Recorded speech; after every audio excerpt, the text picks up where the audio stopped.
টাকনোর নিচে প্যান্ট পরলে আমি জেনা করিনি, চুরিও করিনি, টাকনোর নিচে প্যান্ট পরেছি, কারো টাকা দিয়ে কাপড় কিনিনি, নিজে টাকা দিয়ে কাপড় কিনেছি, টাকনোর নিচে প্যান্ট পরেছি, তাতে লোকের কি? আমি চুরিও করিনি, জেনাও করিনি, কাউকে মারিও নি, আমি জোর করে নির্বাচনে ভোটও নিনি, কিন্তু আমি টাকনোর নিচে প্যান্ট পরেছি। অবাক কথা, আমাকে জান্নাতে দেওয়া তো বহু দূরের কথা, বিচারের মাঠে আমার দিকে আল্লাহ দেখবেনই না। আরে অন্তত দেখেন যে আমি কত বড় পাপী। তো আল্লাহ বলছে না, তোমাকে আমি দেখবই না। আমি কি এমন বড় পাপ করলাম? মানে টাকনোর নিচে প্যান্ট পরলাম, এটা কি হয়ে গেল? এইটা এত বড় হলো কেন?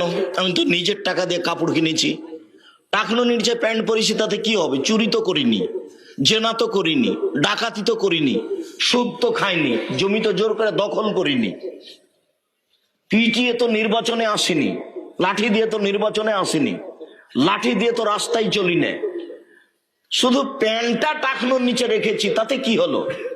আমার সাথে আল্লাহ বিচারের মাঠে কথাই বলবেন না। অবাক। এইটা কি?